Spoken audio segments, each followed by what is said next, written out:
नमस्कार प्यारे विद्यार्थियों, स्वागत है आपका दृष्टि टीचिंग एग्जाम्स में। आज हम लोग राजस्थान अध्यापक पात्रता परीक्षा में ही बाल विकास एवं शिक्षा शास्त्र में एक और महत्वपूर्ण बिंदु को लेकर बात करेंगे। आज वाली चर्चा में हम लोग बुद्धि की विशेषताओं को लेकर समझेंगे कि बुद्धि की क्या विशेषताएं होती हैं। ये बिंदु जब हम कक्षा में बुद्धि और बहुआयामी बुद्धि को लेकर पढ़ रहे होंगे, जब हम हार्वर्ड गार्डनर के सिद्धांत तक पहुंचते हैं, जो मल्टी फैक्टर थ्योरी उनकी है, उस समय ये बिंदु, उससे पहले जब हम बुद्धि के बारे में तमाम बातें कर रहे होते हैं तब हम इस बिंदु को विस्तार से पढ़ते हैं। आज वाली इस चर्चा में हम लोग पहले थोड़ा सा बुद्धि के अर्थ को लेकर समझ लेंगे और केवल इतना जो अर्थ हम अभी तक समझते आए हैं, बुद्धि को लेकर जितनी हमारी समझ बूझ है केवल उतनी बात करेंगे। और फिर उसके बाद बुद्धि की क्या विशेषताएं होती हैं उनको लेकर समझेंगे, और विशेषताओं में भी कोई ऐसे अलग से बिंदु ऐसे नहीं, मतलब बहुत अधिक किताबी भाषा नहीं, हम प्रयास करेंगे जो सामान्यतः जो सहज ही कुछ बिंदु हमारे मन में आएंगे जिनको हम अपने तर्क की कसौटी पर रखकर परख सकते हैं कि हाँ, ये तो एक बुद्धि की विशेषता होती है। ये आपके मन में आएगा कि हाँ, ये बुद्धि की विशेषता होनी चाहिए। तो यदि आपसे एक प्रश्न आपसे पूछा जाए कि बुद्धि क्या होती है, तो आप बुद्धि के बारे में यदि बताएंगे तो आप क्या कहेंगे कि बुद्धि को सामान्यतः सोचने की शक्ति आप कह लीजिए, या समझने की, या सीखने की, या आप कह सकते हैं निर्णय लेने की शक्ति क्या है, बुद्धि है। भाई आप ये कहेंगे कि जिस व्यक्ति में बुद्धि होगी वही तो किसी बिंदु पर विचार कर सकता है, वही किसी बिंदु के बारे में सोच सकता है, वही अपनी गतिविधियों के बारे में सोच सकता है, अपने कार्य के बारे में सोच सकता है, अपने अध्ययन के बारे में सोच सकता है। जिस व्यक्ति के पास आप कहेंगे कि इस व्यक्ति के पास समझ है, इस व्यक्ति के पास बुद्धि है, यही तो कहते हैं हम कि ये इस बात को समझ रहा है, नहीं उसके पास में बुद्धि है। या आप कहें कि कोई यदि विद्यार्थी अधिगम कर रहा है तो हम कहेंगे ना कि सामान्य इसके पास में बुद्धि तो है, वो सामान्य बुद्धि तो है जो अधिगम करने के लिए आवश्यक है। बात समझ आ रही होगी यहाँ तक कि यह निर्णय लेने के संदर्भ में आप देख लीजिए, आप ये कह सकते हैं कि बुद्धि क्या है, बुद्धि निर्णय लेने की शक्ति है। तो यदि आपसे ऐसे पूछा जाए कि बुद्धि क्या है, तो आप सामान्य सरल शब्दों में आप ये कह सकते हैं कि बुद्धि सोचने, समझने, सीखने, अधिगम करने, निर्णय करने की शक्ति है। बात समझ आ गई यहां तक की? तो बुद्धि को आप सामान्यतः बता सकते हैं।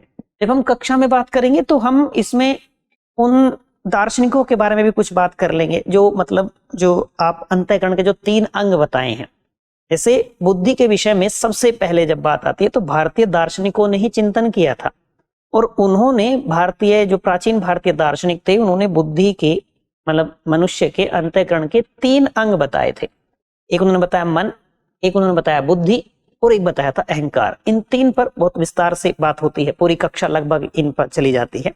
अभी हम केवल बुद्धि के सामान्य अर्थ को ग्रहण कर रहे हैं, केवल बुद्धि के बारे में समझ बूझ का विकास कर रहे हैं। तो अब बुद्धि को हम जान गए, बुद्धि के बारे में एक सामान्य समझ हमारी बन गई। अब हम बुद्धि की विशेषताएं क्या हो सकती हैं, बुद्धि की विशेषताएं क्या होती हैं, उसको लेकर बात कर लेते हैं। जैसे आप बुद्धि की विशेषताओं में ये कहेंगे, कोई हर बालक के संदर्भ में आप सोच सकते हैं कि हर बालक जन्मजात से उसके पास कुछ बौद्धिक क्षमताएं तो होती हैं, जन्मजात होती हैं, जो धीरे धीरे विकसित होती हैं। मैं कक्षा में आपसे एक जगह जब हम बाल विकास के संदर्भ में पढ़ रहे होंगे उस समय हम ये बात करेंगे कि एक बालक का जो मस्तिष्क होता है वो अपनी तौल जो होती है वो 6 वर्ष की आयु तक पूरी कर लेता है। लेकिन फिर भी जो बालक के सोचने का ढंग होता है, निर्णय करने की जो शक्ति होती है, उसकी जो तर्क शक्ति होती है, चिंतन प्रक्रिया है, या आप ये कह लीजिए समस्या समाधान प्रस्तुत करने का जो गुण है, ये पूरी तरीके से जो मस्तिष्क व्यवस्थित रूप में कार्य करता है वो व्यवस्थीकरण उसका आगे तक होता है, किशोरावस्था तक होता है। लेकिन जो मस्तिष्क अपनी तौल है वो 6ठे वर्ष तक पूरी कर लेता है। ठीक, तो यानी एक बात हम क्या कह सकते हैं कि बुद्धि व्यक्ति की जन्मजात शक्ति है। एक प्रमुख विशेषता आप क्या कह सकते हैं बुद्धि की, कि बुद्धि व्यक्ति की जन्मजात विशेषता है। तो एक विशेषता आप सहज ही क्या कहेंगे, बुद्धि व्यक्ति की जन्मजात विशेषता है, ये तो आप कह ही सकते हैं, जन्मजात शक्ति है। व्यक्ति, हर बालक जो जन्म लेता है, हर बालक जन्म के साथ कुछ बौद्धिक क्षमताएं, कुछ क्षमताएं आप ये कह लीजिए केवल कि कुछ क्षमताएं हर बालक में जन्मजात होती हैं, जिनमें से बुद्धि एक है। बात समझ आ गई? तो एक सामान्य सरल विशेषता आप ये कह देंगे। और बुद्धि की विशेषताएं क्या होंगी? आप ये कहेंगे कि बुद्धि ही एक व्यक्ति को विपरीत से विपरीत परिस्थितियों में जो समायोजन करने की कला है या समायोजन करने की जो क्षमता है, सामंजस्य स्थापित करने की जो क्षमता है, वो प्रदान करती है। व्यक्ति अपने वातावरण के साथ में जो प्रभावकारी ढंग से सामंजस्य स्थापित करता है। एक बालक अपनी कक्षा में गया, पहली बार विद्यालय में गया, उस पहली बार अपनी कक्षा में गया, पहली बार वहां जो विद्यार्थी समूह थे उनसे मिला, अपने साथियों से मिला। जो कक्षा में नए विद्यार्थी हैं, सारे विद्यार्थी कक्षा में नए हैं, पहला दिन है कक्षा का, तो वो जो कक्षा में समायोजन स्थापित करेगा, वो जो कक्षा में एडजस्ट करेगा, सामंजस्य स्थापित करेगा, वो किससे करेगा? वो शक्ति कौन सी है, वो क्षमता कहां से मिली?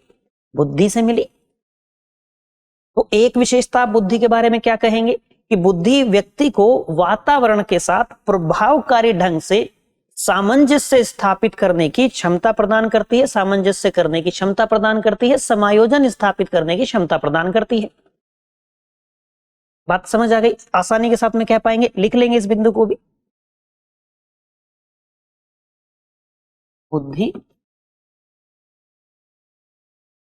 व्यक्ति को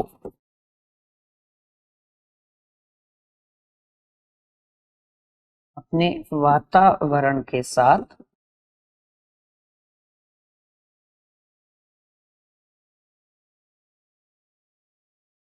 प्रभावकारी ढंग से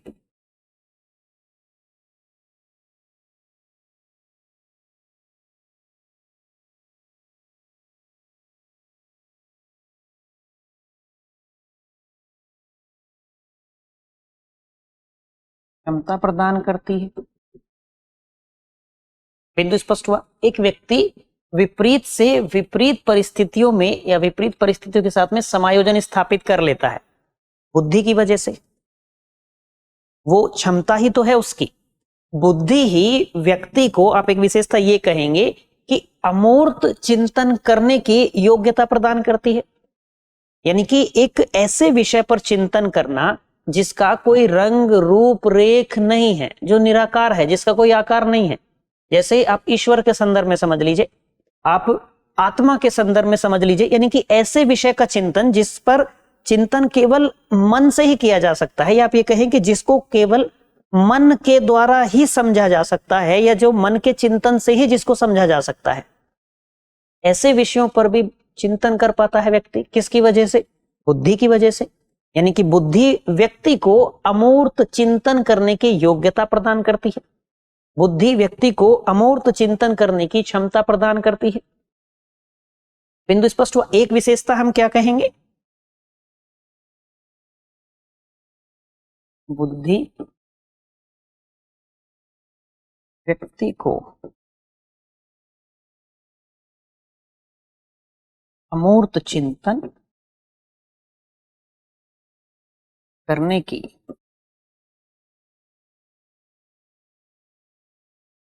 योग्यता प्रदान करती है। योग्यता प्रदान करती है। एक ऐसे विषय पर चिंतन करना जिसका रंग रूप रेख ना हो। जिसका रंग रूप रेख होता है वो मूर्त हो गया, वो मूर्त हो गया। तो मूर्त विषय पर तो व्यक्ति चिंतन करता ही है, लेकिन बुद्धि योग्यता प्रदान करती है कि व्यक्ति अमूर्त विषय पर भी चिंतन कर सकता है, व्यक्ति अमूर्त चिंतन कर सकता है। बात समझ में आई होगी यहां तक कि हम ये कह सकते हैं कि बुद्धि एक व्यक्ति को उद्देश्यपूर्ण क्रिया करने के लिए प्रेरित करती है। आप देखेंगे कि हमारी जो समस्त गतिविधियां होती हैं, हमने पहले अभिप्रेरणा को लेकर जब समझा था तो हमने ये बात की थी कि हमारी समस्त गतिविधियों के पीछे एक प्रेरक शक्ति होती है जिसको अभिप्रेरणा कहते हैं। यदि हम बुद्धि के संदर्भ में भी कुछ ऐसी ही बातें करें तो हम क्या कहेंगे कि बुद्धि व्यक्ति को उसका जो उद्देश्य है उस उद्देश्य के अनुसार क्रिया करने के लिए प्रेरित करती है। हम कोई लक्ष्य निर्धारित करते हैं, उस लक्ष्य को प्राप्त करने के लिए हम जो नियोजन करेंगे, जो परिकल्पनाएं बनाएंगे, जो भी हमारी योजनाएं होंगी, वो सब कैसे संभव हो पा रही? क्योंकि हमारे पास बुद्धि है, क्योंकि हमारे पास बुद्धि है। तो बुद्धि की विशेषताओं में एक विशेषता आप सहज ही क्या कह सकते हैं कि बुद्धि व्यक्ति को उद्देश्यपूर्ण क्रिया करने के लिए प्रेरित करती है।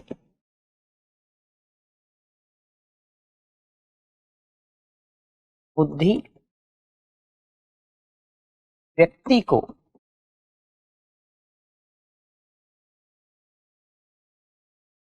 उद्देश्यपूर्ण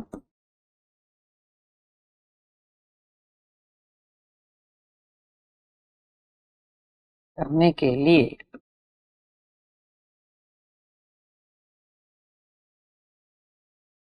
प्रेरित करती है। बिंदु स्पष्ट है, यहां तक का कोई समस्या नहीं। अब बुद्धि में अभी आपसे पूछा जाए कि क्या बुद्धि में कुछ एक मानसिक गुण है, या आपसे यदि ये पूछा जाए कि आप बताइए कि बुद्धि में कितने मानसिक गुणों का समूह बुद्धि है, एक है, दो है, तीन है, तो आप वो तो नहीं बता सकते गिनकर। आप क्या कहेंगे कि बुद्धि एक से अधिक मानसिक गुणों का समूह है, कह पाएंगे आसानी से। अब किसी व्यक्ति, जो व्यक्ति समस्या का समाधान प्रस्तुत कर रहा है, तो उस समस्या का समाधान कैसे प्रस्तुत कर रहा है, क्योंकि उसके पास में बुद्धि है। यानी कि बुद्धि व्यक्ति को किसी भी समस्या के समाधान में अंतर्दृष्टि प्रदान करती है। आप यह भी कह सकते हैं, एक विशेषता आप यह भी कह सकते हैं कि बुद्धि व्यक्ति को किसी भी समस्या के समाधान में अंतर्दृष्टि प्रदान करती है। एक विशेषता आप यह भी नोट कर लेंगे, बुद्धि व्यक्ति को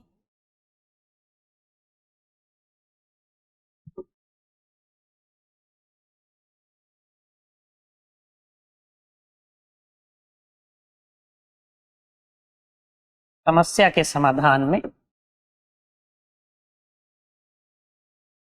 अंतर्दृष्टि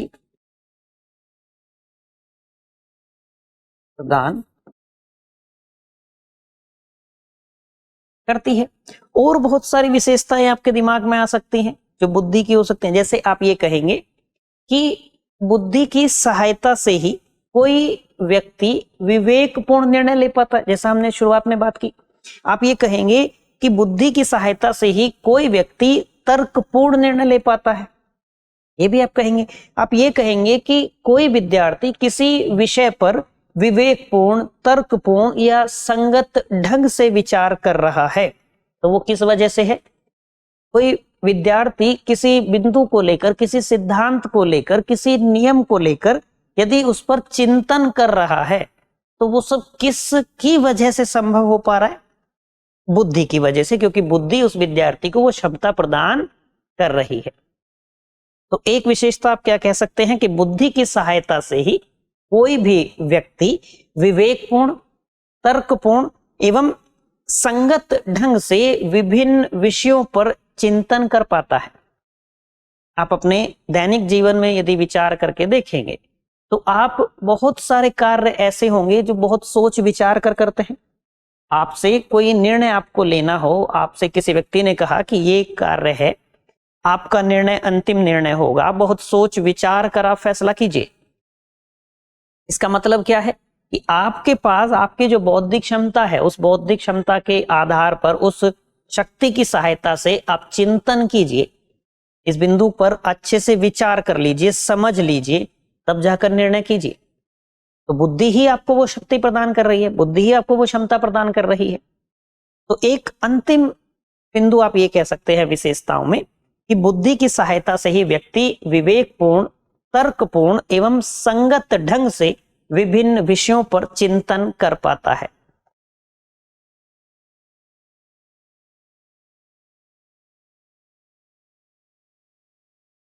बुद्धि की सहायता से व्यक्ति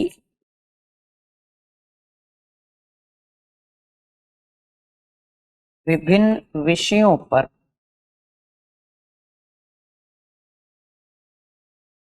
विवेकपूर्ण,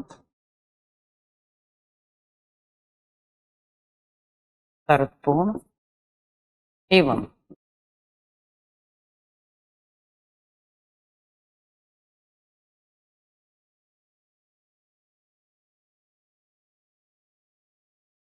चिंतन कर पाता है,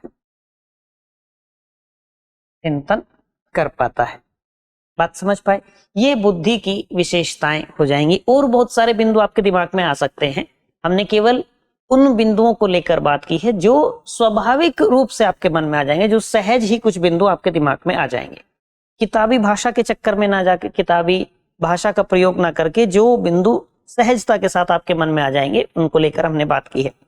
आप ये समझ लीजिए कि कोई आपके वातावरण में कोई ऐसी परिस्थिति उत्पन्न हुई है जो आपके लिए विपरीत है। आप उस विपरीत परिस्थिति में भी अपना समायोजन स्थापित कर लेते हैं। विपरीत से विपरीत परिस्थिति के साथ में समायोजन स्थापित कर पाते हैं। किस वजह से? बुद्धि की वजह से। अच्छा, आप विचार कीजिए कि क्या केवल मनुष्य के पास में बुद्धि है या अन्य जीवों के पास भी बुद्धि है? तो आप कहेंगे बुद्धि तो अलग अलग जीवों के पास भी है। मनुष्य के पास भी है, बाकी जीवों के पास भी है। मनुष्य के पास हो सकता है और अधिक तर्क शक्ति हो, मनुष्य के पास ये क्षमता अधिक हो, वो तर्क अच्छे से कर सकता है, वो अच्छे से सोच विचार सकता है। बाकी जीव ऐसा हो सकता है कि उस मामले में मनुष्य से पीछे हो, लेकिन बुद्धि तो उनके पास भी है, बुद्धि तो अन्य जीवों के पास भी है। बात समझ आ गई यहां तक की? तो ये हम कहेंगे कि ये बुद्धि की कुछ विशेषताएं हो जाएंगी। बुद्धि के अर्थ को लेकर हमने समझ लिया है, उस पर जब विस्तार से बात करनी होगी, तो जब कक्षा कार्यक्रम में वो बिंदु आएगा तो उस पर विस्तार से बात होगी ही। ठीक है, तो मैं ये उम्मीद करता हूं कि आज की ये चर्चा आपके लिए ज्ञानवर्धक रही होगी, रुचिकर रही होगी। कुछ नया तो आपने आज भी सीखा ही होगा। इस चैनल पर आपको हिंदी और इंग्लिश दोनों भाषाओं में जो कक्षाएं हैं वो उपलब्ध होती हैं। आप जिस भाषा में सहज हो, आप उस भाषा में वीडियोस देख सकते हैं। भिन्न भिन्न विषयों से संबंधित जो कक्षाएं हैं वो आपको यहाँ मिल जाती हैं। भिन्न भिन्न बिंदुओं को लेकर चर्चा आपको यहाँ मिल जाती है। तो आज के लिए इतना ही रखते हैं। मिलते हैं आपसे किसी अगली क्लास में किसी अगले बिंदु के साथ। Till then bye bye, have a nice day.